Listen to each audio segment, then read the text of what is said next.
So mga kapatid, if you have your confessions with you, here in chapter 3, paragraph 3, ang sabi po dito, ayon sa pagtatakda ng Diyos, according to God's election, para sa pagpapakita ng kanyang kalulhatian, for the demonstration and manifestation of His power and glory, may mga tao at anghel na itinalaga, that there are men and angels that have been predestined, o tinakda para sa buhay na walang hanggan sa pamagitan ni Hesukristo, who have been predestined to eternal life in Christ Jesus, para sa kapurihan ng kanyang maluhating biyaya, to the praise of His glorious grace. At ayon naman sa matuwid na paghato ng Diyos, and according to the judgment of God, ang iba naman ay hinayaan sa kanilang mga kasalanan. Others were left over to their sins, para sa kapurihan ng kanyang maluhating hustisya, according to the grace or glorious righteousness or justice. Now, what does that mean?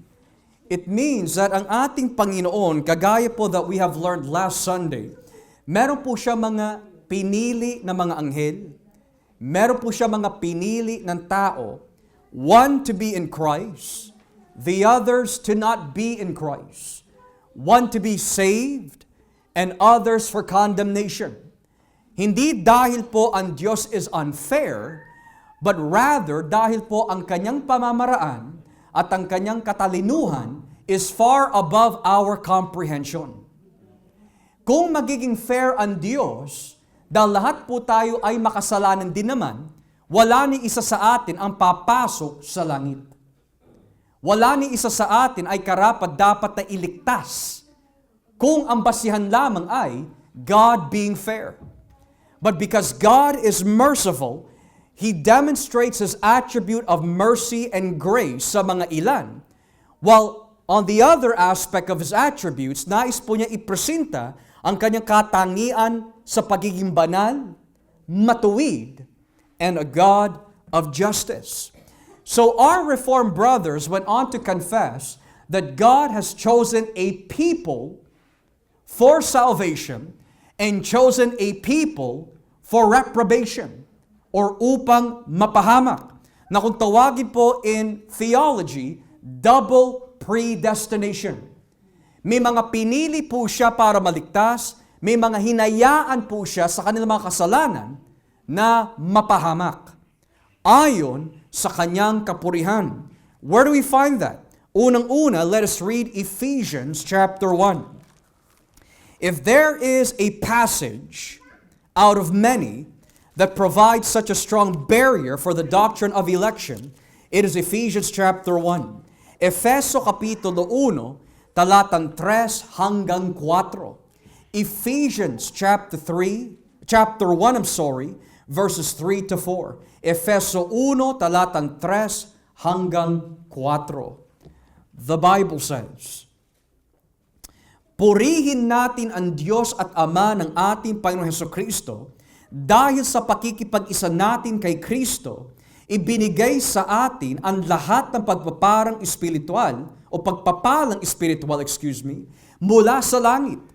And here it is.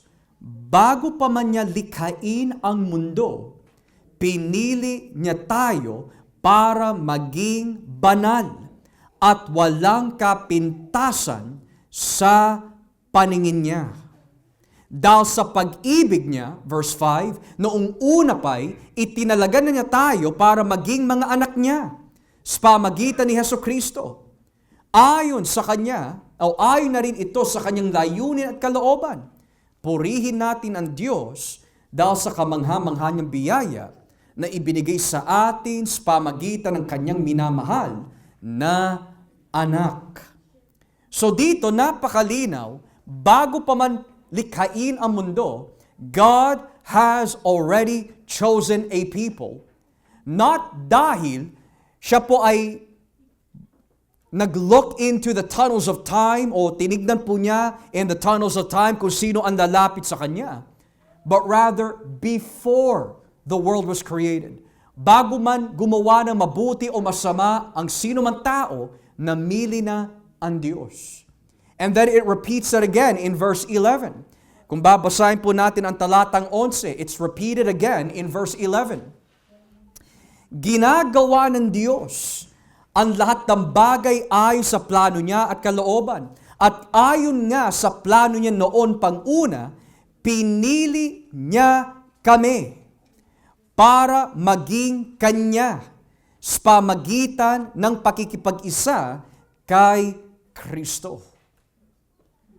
So it is quite clear, according to Ephesians 1, that God has chosen a people. Maging si Apostol Pablo, if you turn with me in Galatians chapter 1.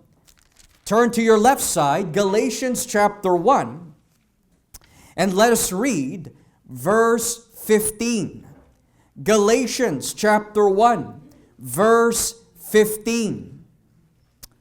Galatia 1, talatang 15. Tignan niyo po nakalagay. Ngunit sa awa ng Diyos, bago pa man ako ipanganak, pinili na niya ako at tinawag upang ihayag sa akin ang kanyang anak para maipangaral siya sa mga hindi Hudyo. Nang mangyari ito, hindi ako sumangguni kanino man. But when God, who set me apart from my mother's womb, and called me by His grace. So hindi pa ho ipinapanganak si Pablo, pinili na siya ng Diyos. Di ba yan din ang sinabi ni Jeremiah? That before ipinanganak, before na-conceive ang propeta, pinili na siya ng Diyos. Even the nation of Israel, kung babasahin po natin ng Deuteronomy chapter 7, Deuteronomio kapitulo 7, Deuteronomy chapter 7. The nation of Israel was chosen by God. Deuteronomy 7 verses 6 to 8. Deuteronomy 7 verses 6 to 8. Sabi po dito, sapagkat ibinukod kayo ng Panginoon na iyong Diyos sa lahat ng mga tao. Kayo ang pinili ng Panginoon na iyong Diyos na maging espesyal niyang mamamayan. Pinili kayo ng Panginoon at minahal, hindi dahil mas marami kayo sa ibang mga mamamayan. Dahil kayo pa nga ang pinakakakonte sa lahat.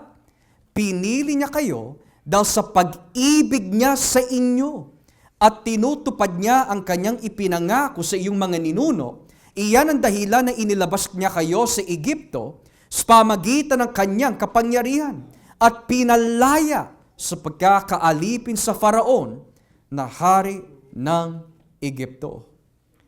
Now we see here that the church was chosen, Paul was chosen, the disciples were chosen, now Israel is chosen.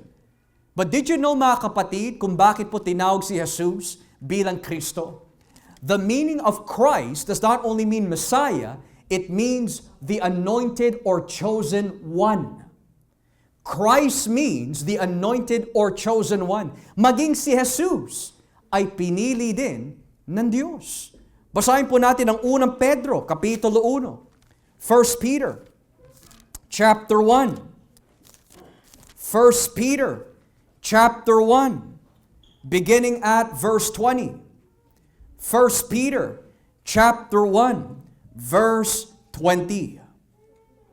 Sabi po dito, bago palikhain ang mundo, pinili na ng Diyos si Kristo para maging tagapagligtas natin at ipinahayag siya ng Diyos nitong mga huling araw alang-alang sa inyo. He was chosen before the creation of the world, but was revealed in these last times for your sake. Maging ang church na kinakausap po ni Pedro ay pinili din ng Diyos.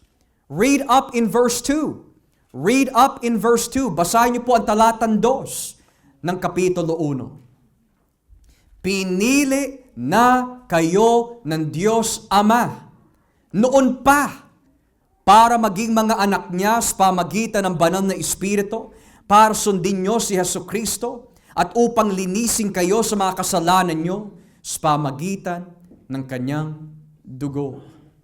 Now, right before we conclude, dahil nga napag-aralan po natin last Sunday that there are angels that were chosen and are reserved for destruction and are chosen for salvation, in the sense na magiging bahagi po sila of the new creation realm, not so much the salvation of their soul, but more of bahagi po sila ng new creation realm, new heaven, new earth. Saan natin mababasa sa Biblia yung patotoo ng mga Reformed Baptists that may mga ilan na hinayaan na lang na mapahamak? Where do we read that? Turn with me in Romans chapter 9. Romans chapter 9. That he has left some for destruction. Romans chapter 9, beginning at verse 19 to 23. Romans 9, verses 19 to 23. Maaari may magsabi sa akin, kung ganoon, bakit pa niya pinapanagot ang mga tao sa kanilang mga kasalanan? At sino makakasalungat sa kanyang kalooban? Pero sino ka para makapagreklamo sa Diyos ng ganyan? Tayo'y mga nilikha lamang ng Diyos. Kaya hindi tayo makakapagreklamo kung bakit na tayo ginawang ganito. Tulad sa isang gumagawa ng palayok, may karapatan siyang gawin ang putik ayon sa gusto niya. May karapatan siyang gumawa ng dalawang uri ng sisidlan mula sa iisang tumpok ng putik. Ang isa ay pang-espesyal at ang isa naman ay pangkaraniwan lang. Ganoon din naman ang Diyos. Nais niyang ipakita ang kanyang kapangyarihan at matinding galit sa mga makasalanan. Pero minabuti niyang tiisin muna ng buong tiyaga ang mga taong dapat sanang lipulin na. Ginawa niya ito para ipakita kung gaano siya kadakila sa mga taong kinaawaan niya na inihanda na niya noon para parangalan. In other words, in God's sovereign counsel and will, may mga tao that He leaves in their sins.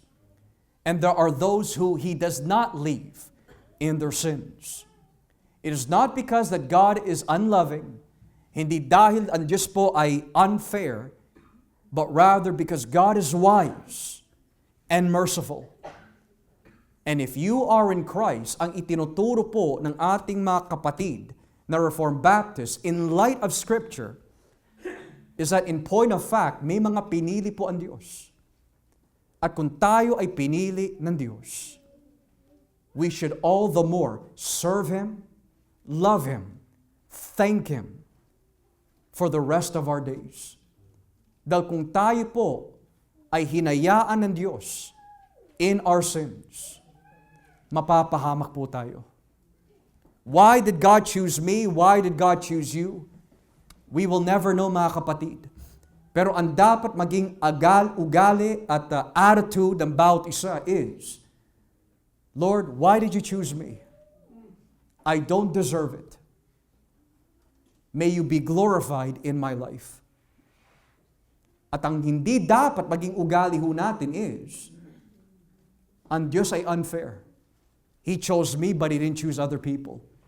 Yung mga ganong klaseng pagdadaing at pagrereklamo, hindi nila nauunawaan ang biyaya at awa ng Diyos para sa kanila. God is a God who will do whatever He wills. Why? Because this universe is not about me or you. It's about Him. For from Him and to Him and through Him and for Him are all things. To God be the glory.